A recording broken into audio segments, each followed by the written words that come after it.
La fidélité n'est pas une vertu très à la mode dans notre monde. On s'engage facilement envers des êtres ou des choses, puis, au gré d'un changement d'humeur ou de conviction, on abandonne nos engagements. Pour le monde divin, une telle attitude est inconcevable, lui qui vit dans la fidélité éternelle au-delà de tout doute et de toute remise en question. Quand on donne sa parole, quand on s'engage, on crée un lien magique, et ce lien doit être acheminé vers la perfection. Il ne faut donc pas s'engager à la légère, une fois engagé, il faut tout faire pour respecter ce lien jusqu'à son accomplissement. Quand le monde divin s'associe avec un humain, il lui apporte une grande bénédiction. Mais souvent, l'être ainsi comblé s'éloigne ensuite pour diriger toute cette splendeur vers sa vie terrestre et mortelle, donc vers le royaume de la mort. C'est pourquoi le monde divin se méfie et vérifie la fidélité de celui qui veut s'unir à lui avant de lui accorder sa confiance. Si nous voulons que le monde divin vienne vivre en permanence dans le monde de l'homme, nous devons prouver que nous sommes fidèles à nos engagements. Soyons d'abord fidèles à nous-mêmes, à notre être véritable, et n'acceptons pas de nous incliner devant les illusions que nous fait miroiter le monde mortel. Nous sommes tous d'accord pour dire que la pensée est créatrice. Mais le croyons-nous vraiment ? Quel monde avons-nous créé avec notre pensée ? Quel chemin avons-nous ouvert ? En tant que créateurs, nous sommes les seuls responsables du monde dans lequel nous vivons maintenant. Pourquoi alors avoir donné notre puissance créatrice au mensonge, à tout ce qui est faux, à l'illusion ? Nous nous sommes nous-mêmes emprisonnés dans un monde ténébreux parce que nous avons utilisé notre pouvoir créateur comme des inconscients et des irresponsables. Nous avons accepté d'être fécondés par le grand n'importe quoi dans notre pensée et nous lui avons donné le soutien de notre puissance créatrice. Nous avons ainsi créé le désordre sur la terre en donnant de la force à la fausse lumière et à la fausse intelligence. Quittons cet état d'inconscience et de faiblesse dans lequel nous sommes plongés et prenons notre vie en main dans la clarté et la liberté. Redevenons conscients de notre pouvoir créateur et utilisons-le avec force et détermination pour la gloire du monde divin dans le quotidien de la communauté humaine. Dans l'amour, le respect et la liberté, donnons la victoire à la sagesse et à l'harmonie du monde supérieur sur la terre. La lumière est un monde de lois immuables. Tout y vit et fonctionne dans le respect de la loi du Père et de ses commandements. Tout y est justice, vérité, sagesse. La bonté et l'amour font évidemment partie des commandements du Père, mais si nous ne respectons pas les lois divines, le monde divin ne peut s'approcher de nous pour nous aider et ne nous permet pas de nous approcher de lui. Le monde divin ne s'oppose pas à notre liberté et à notre décision de vivre en dehors de ses lois. Il laisse agir les influences que nous choisissons de suivre, même s'il sait que nous devrons assumer les conséquences de nos choix dans la souffrance. Si tu t'associes à un monde d'injustice et de rancœur, c'est dans ce monde que tu vivras. Si tu conduis un être dans l'enfermement et l'esclavage, toi aussi, tu vivras ainsi, même si dans le monde des hommes tu es reconnu comme un être de bien. Ni l'ambition, ni la convoitise, ni l'apparence trompeuse ne sont reconnus par le monde divin. Seule la pureté, l'authenticité et la fidélité peuvent permettre à l'être humain de s'approcher de la lumière. Si tu es vrai, humble et pur, le monde divin t'ouvrira les bras et te donnera tous les moyens pour construire ton corps de lumière dans le monde de l'éternité. C'est une habitude qui est commune à beaucoup d'humains que d'accumuler l'inutile, tant à l'intérieur d'eux que dans leur environnement extérieur. Finalement, quand on pense qu'il serait temps de tout nettoyer, cela nous apparaît trop difficile et on abandonne. Ce qui nous encombre le plus dans notre monde intérieur, ce sont toutes les idées, les désirs, les projets que nous avons un jour élaborés et que nous avons par la suite abandonnés. On les laisse traîner pêle-mêle dans un recoin de notre maison intérieure pour ne plus les voir, pensant qu'ainsi ils n'existent plus. Mais les pensées sont vivantes, elles ne meurent pas si facilement, et une fois qu'on les a appelées, elles veulent continuer à vivre. Il faut être conscient de cela quand on commence un projet et être prêt à aller jusqu'au bout, sinon les esprits qui se réjouissaient d'entrer ainsi dans le monde concret vont nous accabler jusqu'à ce que nous leur accordions de nouveau notre attention. Par contre, un projet mis au monde consciemment et conduit à terme devient une base solide, un allié et une force dans notre vie. Mieux vaut regarder en face tout ce qui traîne de non réglé en nous. En devenir conscient permet de faire le ménage et de ne pas accumuler de difficultés inutiles dans notre vie. Nombreux sont les êtres qui veulent sincèrement cheminer vers la lumière mais qui veulent en même temps garder tout ce qui les accroche à la terre. Ils veulent rester liés à tout ce qui a constitué leur vie, à tout ce qu'ils ont été et à tout ce qu'ils ont fait. Ils s'identifient à tout cela comme si cela faisait partie de leur être propre. Il est tout à fait possible de vivre agréablement sur la terre tout en étant relié au monde de la lumière, et c'est une grande bénédiction. La plupart diront qu'ils veulent bien aller dans ce sens mais qu'ils ont encore beaucoup de choses à faire avant d'être prêts, qu'ils doivent d'abord terminer ceci ou régler cela. Ils ont peur de perdre ce qu'ils ont, ils s'y accrochent et ne veulent rien lâcher. Ce qu'ils ne voient pas, c'est que ce sont là des chaînes qui les tiennent prisonniers dans un monde inférieur. Il est impossible de cheminer vers la légèreté des mondes d'en haut en étant chargés comme des mulets. Le monde divin est bonté et générosité et il accueille à bras ouverts ceux qui acceptent de s'alléger afin d'être disponibles pour faire triompher le royaume de la lumière sur la terre. Soyons des enfants de la lumière, légers et confiants, et non des vieillards usés ployant sous le poids de la vie. Nous sommes le plus souvent, presque toujours, dans l'inconscience de notre être véritable. Nous vivons et agissons à partir de notre personnage terrestre, celui que nous appelons à tort, moi. Nous nous laissons guider par toutes les influences qui se présentent et qui nous fécondent à notre insu. Nous ne sommes pas réellement vivants dans notre esprit et notre terre intérieure. Nous ne sommes incarnés que dans notre estomac, nos sentiments, nos instincts corporels, et nous pensons rarement à la présence de Dieu qui vit en permanence en nous, au centre de notre conscience. Mais nous pouvons nous éveiller, devenir conscients de la merveille qui vit en nous, faire l'expérience de Dieu qui nous attend au cœur de notre conscience. Nous sommes libres et il n'en tient qu'à nous de nous éveiller volontairement à travers tous les actes de notre vie, et ainsi d'entrer dans la perception subtile de la conscience supérieure qui nous habite. À chaque pas que tu poses sur la terre, tu as le choix d'ajouter la conscience. Elle te permettra de savoir si ton chemin est juste et d'avancer avec assurance, les yeux ouverts sur ce qui est vrai et sur ce qui n'est que l'illusion du monde. Le savoir qui nous est proposé dans nos sociétés modernes est en grande partie un savoir sans vie et superficiel. On nous demande d'utiliser notre précieuse mémoire pour emmagasiner des notions tout à fait inutiles et ennuyeuses qu'on ose appeler connaissances. C'est un faux savoir, qui ne s'inscrit que dans les limites de notre vie humaine passagère. Il ne peut nous apporter la clarté et le bonheur, il ne fait qu'alourdir notre vie en encombrant notre espace intérieur de toutes sortes de données futiles, lourdes et souvent nocives. Le vrai savoir, celui qui est reconnu par le monde divin, c'est celui qui vient de ce qu'on a vécu et digéré, de ce qu'on a reconnu comme vrai et qui a pris racine en nous jusqu'à donner des fruits. Une graine doit être conduite jusqu'au fruit, car c'est dans le fruit qu'elle revit. Ce que tu as reconnu comme vrai et transformé en fruit devient en toi un savoir véritable qui t'appartient et qui apparaît dans les mondes supérieurs comme une offrande pour la lumière. Ne permettons pas à des théories abstraites de diriger nos vies et de nous éloigner de ce qui est pur et vrai. Apprenons à parler avec la nature et à entrer en communion avec la mère, qui est la gardienne des forces de la vie. Le savoir essentiel est celui qui s'enracine dans la terre pour fleurir vers les mondes spirituels. Il fut un temps où les humains pouvaient parler et s'unir avec les mondes de la mer, les minéraux, les végétaux et les animaux, mais au fil du temps, ceux-ci ont fini par être conduits en esclavage à cause de l'irrespect et de l'avidité des hommes. Il y a eu une séparation et nous nous sommes retrouvés isolés dans notre monde.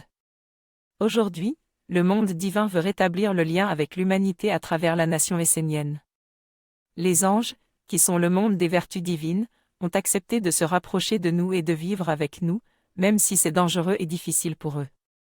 Ils ne nous demandent pas d'être de grands sages, ni d'être parfaits, mais simplement de nous engager à porter en nous une vertu à travers l'œuvre de notre vie. Devenir essénien, c'est donc s'engager à travailler sur soi pour faire triompher une vertu. Cette vertu particulière nous est révélée lors de l'initiation au nom de la mère, à la fin de la formation des 4 corps, terre, eau, air, feu, qui permet de purifier ces 4 corps dont nous sommes constitués. Ce nom de la mère décrit en même temps notre mission sur la terre dans cette incarnation. En respectant cet engagement d'offrir en nous une terre pour faire grandir une vertu, nous permettons que demeurent ouvertes les portes vers les mondes supérieurs et que l'alliance avec les anges et les autres règnes puisse continuer. C'est une question de constance et de vigilance afin de faire grandir dans l'humanité le monde des vertus, le monde des anges. Nous vivons dans une société où le mensonge est la norme implicite. Très jeune, on apprend à dire et à faire ce que l'on attend de nous. On ne nous demande pas d'être vrai et sincère, mais plutôt d'être conforme aux règles établies. On ne nous apprend pas à développer notre discernement face à tout ce qui se présente à nous pour choisir en conscience ce qui nous paraît vrai, on nous apprend seulement à obéir sans se poser de questions. Nous avons ainsi appris à juger et à condamner ce qui est différent par peur que s'effondre le système de valeurs qu'on nous a inculqué. Ainsi naît la guerre, chacun se croit l'unique dépositaire de la vérité, qu'il veut faire triompher en écrasant tous ceux qui n'y adhèrent pas. Chacun doit s'éveiller par lui-même et prendre conscience de ce monde d'illusions dans lequel nous baignons. Celui qui n'éveille pas sa lumière intérieure, qui ne se rend pas compte de l'atmosphère de mensonges dans laquelle il baigne, participe sans le vouloir à la victoire d'un monde sans âme sur la terre, un monde d'incompréhension mutuelle, de jalousie, de querelles et de guerre. Va vers ce qui est pur et vrai, qui n'est pas animé par la convoitise, va vers la nature. Elle t'ouvrira les yeux. Il n'est rien de plus grand et de plus beau pour un être humain que de s'éveiller et de prendre contact avec son être profond. Observe-toi dans la pureté et le détachement, observe tes pensées et tes sentiments, et veille à ne laisser sortir de toi que ce qui est en accord avec ton âme. Aucun humain n'est parfait, et il ne nous est pas demandé de l'être. Tout ce que les mondes supérieurs attendent de nous, c'est que nous soyons vrais, authentiques, en accord avec nous-mêmes, qu'il n'y ait pas de discordance entre nos pensées, nos sentiments, nos paroles et nos actes, que tout en nous soit cohérent et clair. Pour cela, il faut faire l'effort de nous observer, de nous étudier. Nous constaterons que, la plupart du temps, ce que nous disons ou faisons ne correspond pas vraiment à ce que nous sommes intérieurement. Nous agissons souvent à l'opposé de ce que nous croyons être vrai et de ce que nous aimons. Nous ne sommes pas stables, nous sommes emplis par le doute et la contradiction. C'est pour cela que les mondes supérieurs ne peuvent s'approcher de nous, il y a une incompatibilité vibratoire. Soyons vrais. Purifions nos relations avec tout ce qui vit, avec nos semblables comme avec la nature et la mer qui nous portent. N'acceptons pas ce qui n'est pas digne de la lumière. Ne fermons pas les yeux quand ça nous arrange, mais soyons vivants et allons jusqu'au bout de nos pensées les plus belles, les plus nobles, les plus vraies. N'appelons pas la lumière pour lui faire dire ce que nous avons envie d'entendre, mais pour nous éveiller et devenir vrais. Reconnaissons humblement qu'il y a en nous des pensées et des actes qui ne sont pas dignes de la lumière et fortifions-nous pour trouver un autre chemin, une autre façon de vivre. Le monde dans lequel nous vivons semble nous diriger vers l'isolement et la peur. Ce n'est pas là la vie véritable. Nous ne sommes pas des êtres isolés sur la terre, nous faisons partie de la grande famille de la mer, qui comprend de nombreux mondes, visibles et invisibles. Parce que les hommes se croient supérieurs aux autres règnes, ils se sont permis de les exploiter et de les dégrader, conduisant tous ces êtres, et la mer, dans une grande souffrance. C'est ainsi que, par orgueil et avidité, l'humanité s'est séparée du reste de la création. Pourtant, nous ne pouvons pas vivre sans les règnes inférieurs et supérieurs. Il est temps maintenant non seulement de le reconnaître, mais d'aller dans le sens d'une réconciliation. Nous pouvons encore choisir la voie que nous voulons suivre, car nous sommes libres, et c'est là que réside notre puissance. Nous sommes libres de faire le bon ou le mauvais choix. Le bon fait grandir la liberté et l'épanouissement de tous, le mauvais nous conduit dans l'enfermement, le mal-être et la guerre. Faire le bon choix, c'est d'abord arrêter de nous croire les rois du monde et de ne penser qu'à nous-mêmes. Pour guérir et unifier les mondes, il s'agit avant tout de porter un regard différent, qui ne soit pas un regard indifférent, sur la vie qui nous entoure. Apprenons à tout regarder avec le cœur et à sentir le lien subtil qui relie toute la création dans l'harmonie. Ouvrons-nous aux autres, à nos semblables qui font le voyage avec nous, mais aussi aux êtres de la nature que nous avons tellement occultés que souvent nous ne savons même plus qu'ils existent. Bénissons tous les êtres de tous les règnes et voyons en chacun la beauté et la grandeur du Père. Nous connaissons surtout nos 5 sens dans leur aspect physique et leur fonctionnalité terrestre. Ils sont indispensables pour nous orienter, analyser ce qui se passe autour de nous et communiquer avec les autres. Chacun de nos sens a également un aspect subtil que nous ne connaissons généralement pas parce que nous l'avons négligé depuis des siècles, mais que nous pouvons retrouver graduellement dans les conditions appropriées. En dehors de ces 5 sens, il y a beaucoup de capacités dans nos vies et nos corps que nous ne soupçonnons pas parce que nous ne les nourrissons pas. Ils demeurent à l'état latent, sans force, parce que les organes que nous nourrissons en nous sont plutôt ceux qui sont éveillés par le monde de la fausse lumière. L'archange Michael, le grand dieu du feu, offre à celui qui s'en rend digne par sa pureté un don inestimable, celui de l'œil de Michael. C'est l'œil de l'intelligence lumineuse, la vision qui ouvre la perception des mondes subtils. Un don est un être qui descend des hauteurs pour venir partager notre vie. Cela ne peut donc être offert qu'à ceux dont la conscience est éveillée, qui sont stabilisés et correctement préparés. Si tu veux que s'éveille en toi cet œil qui voit dans plusieurs mondes, tiens-toi dans la pureté, le respect et la vénération devant la lumière. Sois ouvert et accepte que ce don vienne en toi uniquement pour servir ce qui est éternel et impersonnel. Le but primordial de notre incarnation sur la terre est d'offrir à la lumière la possibilité de se faire un corps en nous et ainsi devenir vivante et active ici-bas. Pour cela, notre travail consiste à connecter ce qui est en bas avec ce qui est en haut. Comment ? En devenant présent dans ce que nous faisons au quotidien. Nous vivons comme des somnambules, entourés de merveilles que nous ne voyons pas. Nous vivons sans être intérieurement présents à ce que nous faisons, nous mangeons en surfant sur le net, nous marchons absorbés par nos préoccupations, nous parlons avec l'autre sans vraiment l'écouter, et à la fin de la journée, nous nous éteignons en sombrant dans le sommeil. Nous sommes comme absents de notre propre vie. Mais nous pouvons apprendre à sortir de cette passivité. Quand nous mangeons, prenons conscience de cet acte magique de la nutrition, qui fait partie du grand principe éternel et universel de la digestion. Quand nous marchons, attardons-nous à goûter chaque pas que nous faisons et ressentons la stabilité de la mer qui nous porte.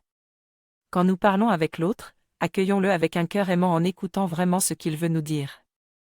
Et quand nous nous mettons au lit, prenons conscience de la richesse de la journée qui vient de s'écouler et de toutes les opportunités de croissance qui se sont offertes à nous. Préparons-nous consciemment au sommeil en orientant notre esprit vers les hauteurs, afin que notre voyage nocturne soit fructueux pour notre âme. Pour le nettoyage global de notre être, il nous faudra prendre du temps. L'eau aurique est cette bulle d'eau qui entoure notre corps, comme le placenta entoure le bébé dans le ventre de la maman. Lorsque nous nettoyons notre corps global, il faut qu'au moment du nettoyage nous soyons conscients du travail que nous faisons, que nos gestes soient accompagnés de paroles vivantes. Par nos différents sens, nous pouvons nettoyer des parties différentes des corps. Le nettoyage peut être fait par chaque élément, qui nettoie différemment. Lors des nettoyages, nous pouvons aussi nettoyer nos pensées, nos paroles, nos sentiments et nos gestes. C'est en travaillant avec les génies et les esprits que vous pouvez nettoyer consciemment les eaux auriques. Les mondes supérieurs de la lumière divine ne s'approchent pas des hommes actuels car ils sont trop instables dans leurs pensées, leurs intentions, leurs sentiments et leurs actes. Si un homme s'éveille, il prend conscience de ses propres défauts, et l'un des principaux défauts qu'il perçoit est l'instabilité de ses organes et de sa personnalité. Lorsque l'éveillé se positionne pour devenir stable, il se met en méditation. Les premiers tests faits par les mondes de la lumière pour savoir s'il peut se poser sur cet homme, portera sur les pensées et les sentiments de celui-ci, dans le but de perturber sa stabilité. Si tu souhaites t'approcher du monde divin, travaille, étudie et agis pour devenir un roc, que l'ensemble de ta personne devienne une colonne stable. Ces actions ne s'arrêtent jamais, il est nécessaire d'être toujours dans ce travail de recherche d'être cette colonne, pour que les êtres du monde divin s'y posent. Le Père est partout autour de nous, nous pouvons toujours le prier pour avoir son aide. Nous devons être vigilants aux réponses qu'il nous donne mais aussi conscients et éveillés dans nos demandes. Parfois, une réponse peut contenir une demande d'aide du Père. Si nous répondons à sa demande, cela peut répondre aussi à la nôtre, elles sont souvent liées. Nous avons perdu la conscience que tous les gestes, les pensées et paroles que nous prononçons, sont des œuvres. Une œuvre est le résultat d'un travail que nous donnons au monde supérieur. Pour eux, c'est soit une nourriture, soit un objet à travailler et à réaliser, une œuvre pour des mondes qui leur sont supérieurs.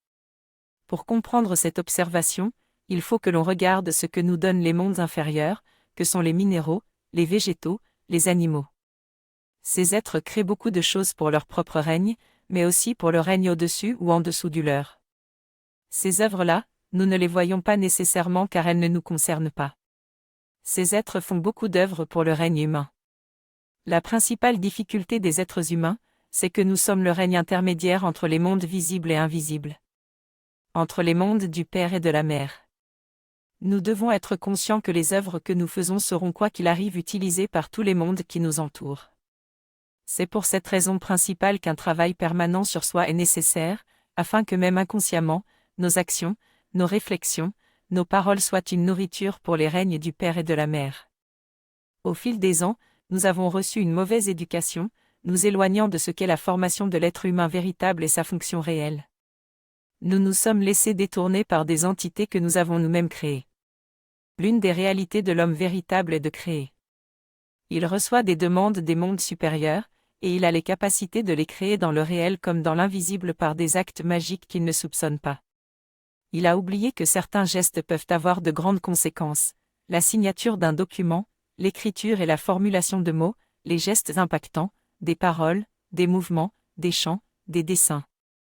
Tout est création, tout a un sens magique, un sens donné par notre personnalité. Tout définit qui nous sommes, un mage, un prêtre, un esclave, un fonctionnaire, un artiste, et ce sont leurs représentations qui définissent si nous sommes de la lumière ou des ténèbres, si elles donnent la vie ou la mort, si elles guérissent ou si elles empoisonnent, si elles libèrent ou si elles emprisonnent. Qui sommes-nous? Nous sommes le reflet des êtres supérieurs que nous servons en permanence sans que l'on en soit toujours conscient.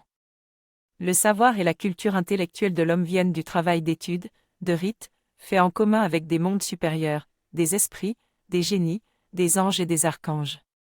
Selon la nature de ce travail, l'homme porte en lui la vie ou la mort. Tous les êtres qui entourent l'homme le guident et le cultivent pour qu'il puisse dialoguer harmonieusement avec tous les règnes de la nature, et devenir un homme véritable. L'homme doit être conscient que sa culture est toujours en évolution, et qu'il faut l'entretenir pour qu'elle reste vivante dans les lois des archanges et en harmonie avec les vertus des anges. Les premiers êtres qui répondent à notre culture, ce sont les animaux qui sont très sensibles aux êtres invisibles qui nous entourent, et par leur réaction vis-à-vis des hommes, ils peuvent nous montrer ce qui est vrai ou faux. L'homme s'est éloigné de la volonté des dieux le jour où les contre-vertus sont entrées dans son ciel, puis dans sa terre intérieure. De plus en plus l'homme a donné de l'importance à ses propres satisfactions et volontés, en oubliant la juste place de sa présence en ce monde. La mort n'existe pas, les contre-vertus n'existent pas, ils ne sont que les créations des insatisfactions des hommes, fruits de leurs pensées, de leur inculture grandissante, de leur méconnaissance des mondes. Il nous faut en prendre conscience, et changer notre façon de recevoir et de mettre en pratique l'enseignement donné par les mondes supérieurs. Pour nous, ce qui est réel, c'est ce que nous pouvons approcher avec nos sens, ce que nous pouvons toucher, goûter, sentir, entendre ou voir. C'est le monde visible, c'est notre monde. Le monde divin nous paraît lointain et plus ou moins abstrait parce que nous ne pouvons l'appréhender avec les organes de notre corps physique qui, avec le temps, sont devenus branchés uniquement sur le monde extérieur. Le monde divin n'est pas aussi dense que notre monde. Il est entouré par le silence, la subtilité, la finesse, la douceur. Aucun bruit, aucune maladie, aucun trouble ne peut l'atteindre. Avant de pouvoir s'en approcher, il faut d'abord tout guérir en nous et autour de nous, par le calme, la paix, la maîtrise, le silence. Celui qui veut se présenter aux portes des mondes supérieurs doit d'abord apprendre à se tenir dans le calme, les pieds solidement posés sur la mère-terre, structuré dans la discipline et la maîtrise. Il doit avoir calmé sa vie, chacun de ses organes et de ses sens, et avoir mis de l'ordre dans sa vie quotidienne et ses activités. Tout ce qui nous touche venant de l'extérieur a besoin d'être guéri, notre environnement, les lieux dans lesquels on vit, on mange, on travaille, tout cela a besoin d'être apaisé et guéri. L'agitation est la source de toute maladie, c'est pourquoi la guérison commence par le calme. On ne peut entrer en contact avec les mondes de la lumière qu'en cultivant la délicatesse, la finesse et la paix. Pendant des milliers d'années, sur la Terre, les hommes ont cultivé l'idée de la séparation des mondes. Cette idée a créé les premières contre-vertus, les hommes les ont cultivées et enseignées à des êtres invisibles qui s'en sont nourris pour devenir les nouveaux mondes sacrés, les nouvelles divinités pour les hommes. Aujourd'hui, ces fausses divinités gouvernent les mondes des hommes et les ont rendus esclaves. Les hommes ont oublié que tous ces mondes ne sont pas séparés, que les contre-vertus n'existent pas, et surtout ce qu'il est venu faire sur la terre. Les hommes d'aujourd'hui vivent dans un monde faux, créé et imaginé par eux-mêmes au fil des siècles. Ils ne peuvent ni voir ni percevoir le monde réel. Leurs études, leurs rites, leurs dévotions et leurs œuvres ne sont plus tournées vers les mondes supérieurs de leur existence réelle, mais vers un monde artificiel ou imaginaire. Leurs vies sont saturées d'ondes invisibles et électromagnétiques occultant tout savoir d'une existence différente possible. Ils sont obligés de suivre le rythme infernal du travail obligatoire, d'activités obligatoires, de loisirs obligatoires, de la façon unique de penser, obligatoire. Il leur est difficile de s'arrêter et lorsqu'ils le font, ils sont guidés vers des traditions qui ne les éveillent pas, mais qui les maintiennent dans l'hypnose, ce faux sommeil ambiant. L'homme, dans la forme, l'homme terrestre, est composé de 3 parties. Des pieds au bassin, c'est le domaine de la terre, de la mer, elle lui ouvre le chemin qui lui permet de se tenir debout et de marcher plein d'assurance sur le sol.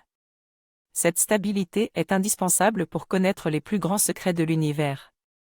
Du bassin jusqu'au cou, c'est le royaume des sentiments, des associations, des relations.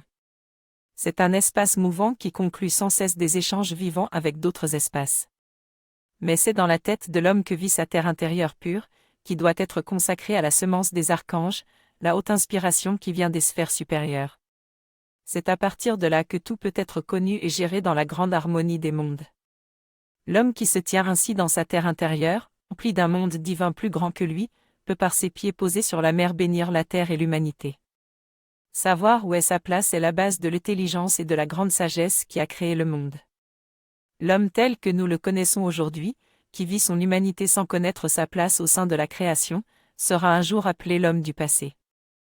L'homme véritable, l'homme du futur, est celui qui regarde le monde en y voyant l'intelligence du Père qui se manifeste à travers la hiérarchie des dieux, des archanges, des anges et des humains associés aux anges. L'un des buts profonds de la vie de l'homme sur la terre est de se créer un corps de lumière. Ce corps se construit à l'intérieur du corps physique. Pour le développer, il faut le faire respirer, le faire entrer en relation avec des régions beaucoup plus hautes et subtiles que celles dans lesquelles vivent les hommes qui ne tiennent compte que de leurs corps actuels et mortels. La peau permet à l'homme de respirer et d'entretenir une relation avec les différents mondes extérieurs qu'il rencontre. La qualité de cette peau dépend de la manière dont l'être respire dans sa pensée et sa volonté. Cette peau n'est pas que physique. Elle est aussi spirituelle, tout comme les yeux, les oreilles et tous les sens qui sont nés d'elle. Elle est une protection, mais également un outil qui permet à l'homme de percevoir plusieurs mondes dans différents niveaux d'existence et de s'unir avec eux.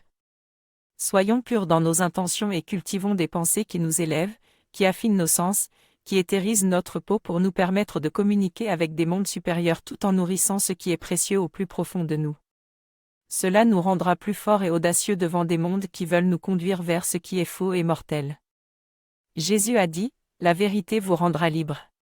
C'est dire que si nous ne sommes pas dans la vérité, nous sommes prisonniers, esclaves. Mais qu'est-ce que la vérité ?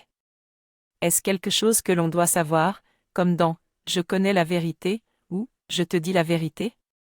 Cette façon d'envisager la vérité appartient au monde de la dualité, du vrai et du faux, du blanc et du noir. C'est du domaine de l'abstraction, des concepts, des idées. La vérité dont nous parle l'archange Michael, c'est essentiellement un état d'être. C'est une grande vertu éternelle qui consiste avant tout à être ce que l'on est dans notre être profond, notre être vrai. C'est être présent à soi-même en dehors de toute identification à ce qui vient de l'extérieur. Le chemin de la vérité, c'est celui qui mène au centre de notre être. Quand on se connaît soi-même, on devient libre de toute attache au monde extérieur. On ne cherche plus à correspondre à ce que les autres voudraient que l'on soit.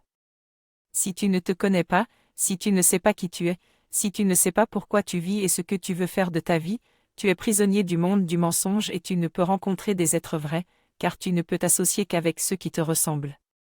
Sois à l'extérieur le reflet de ce que tu es à l'intérieur, sois vrai dans tes pensées, tes sentiments, tes actes, tes relations. Si tu restes fidèle à ta vérité profonde, tu rencontreras le chemin qui mène vers le Père. Les humains ont tendance à se sentir supérieurs aux autres formes d'existence qui partagent leur vie sur la Terre. Toutes sont pourtant animées d'une intelligence particulière reliée à la grande vie universelle. Tout, du plus petit au plus grand, est porteur d'un message, d'un savoir qui peut éclairer un aspect de notre vie.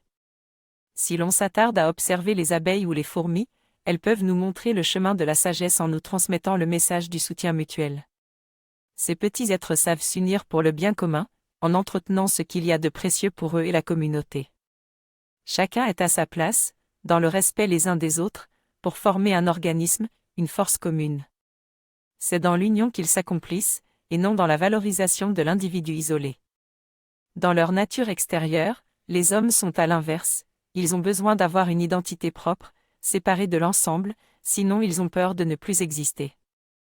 Mais l'homme tel que conçu par Dieu se reconnaît plutôt à ce qu'il vit en communauté fraternelle avec ses semblables.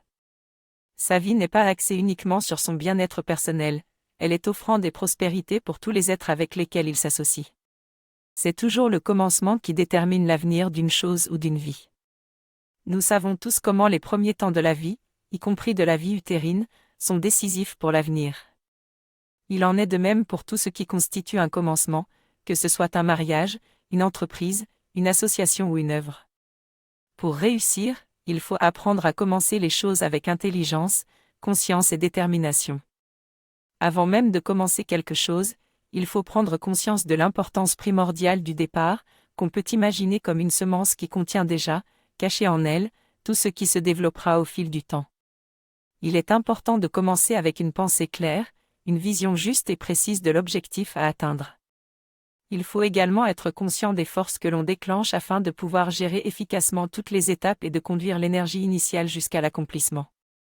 Tout ce que tu espères dans ta vie, tu peux l'obtenir si tu sais commencer, si tu sais prendre un nouveau départ en posant le premier pas avec conscience, sagesse et clarté. Si tu connais le secret de la première impulsion, tu maîtriseras la force qui permet de tout réaliser et de tout conduire vers la perfection. Nous vivons dans une société qui valorise de plus en plus les choses superficielles au détriment des valeurs plus profondes et fondamentales. C'est l'époque du « jetable », où tout n'a qu'une valeur transitoire, les objets, bien sûr, mais également la parole donnée et l'engagement. Même nos pensées sont aléatoires, elles passent d'un pôle à l'autre au gré des circonstances et des modes. Ainsi nous n'accomplissons pas ce que nous portons en nous parce que nous demeurons à la superficie de notre être. Là, nous nous laissons attraper par tous les courants extérieurs qui circulent autour de nous et qui nous maintiennent dans la dispersion et l'agitation. La mère nous a donné un corps merveilleux comme véhicule pour réaliser sur la terre la volonté du Père. Nous pouvons en faire n'importe quoi sans aucun respect, mais nous pouvons aussi accomplir sa destinée d'être un porteur de la lumière sur la terre. Nous pouvons reprendre nos vies en main et redonner de la valeur à toute la beauté qui nous habite et à celle qui nous entoure. Redonner de la valeur, c'est respecter et prendre soin. Respectons et prenons soin de notre corps, de notre environnement et de la terre sur laquelle nous marchons et vivons. Mettons de la dignité et du respect dans tout ce que nous faisons. Ainsi nous serons dignes d'être appelés des humains tels que conçus par Dieu à l'origine.